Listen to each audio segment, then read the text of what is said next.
Mpaka sasa hivi Diamond hajajibu chochote. Yani nilitarajia hizi kashfa nzito ambazo msanii Harmonize alikuwa amezitoa dhidi ya Diamond Platinum. Nilitarajia Mnyamwezi ata address katika namna moja au nyingine, lakini hajajibu chochote. Bro, ogopa sana kwenye haya maisha, unamuongelesha mtu kitu afu hakujibu chochote. Yani unamrushia mashambulizi makali, anayakwepa kama hayaoni. Sasa hiyo vita ni kama unakuwa unapigana peke yako. Huelewi umeshinda au nini hasa kimetokea. By the way, mimi mwenyewe ishai kunitokea hii issue. Nishai kugombana na ndugu yangu wa karibu kabisa uko Dodoma kwetu Gogoni, anaitwa Chibalangu. Yule jamaa alikuwa anadharau vipi. Nilimrushia shutuma nzito lakini hakunijibu chochote. Nataka niwahadisie hichi kisa kwa ufupi kabisa. Nitatumia pia lugha ya Kigogo kwa ndugu zangu, kwa manufaa ya ndugu zangu wa Gogo, nafikiri watanielewa vizuri.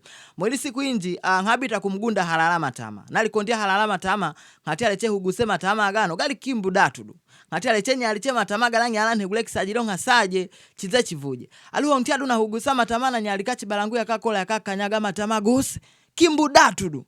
Hati mwana Chibalangu na ule kanyaga matamane nyono. Hati alechende chemlonjeza. Habita gulo saje chize chivuje. Hona wiko saje kujiko.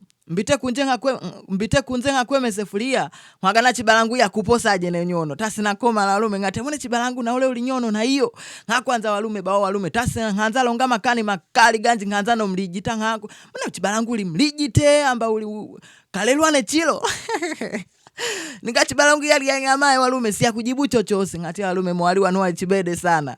Alucho wachichono cha mtokea Diamond zwali. Yani Diamond walume Harmonize angalia huu mkeka wote ambao Harmonize ameuandika dhidi ya Diamond Platinum, lakini Diamond hajajibu chochote. Bro, imagine. Sasa unakaa tu unajiuliza, sasa hii nini? What's popping? Yani ni kamzozo. Mambo haya yanahitaji uwe na moyo jamani. Bila hivi uto boy.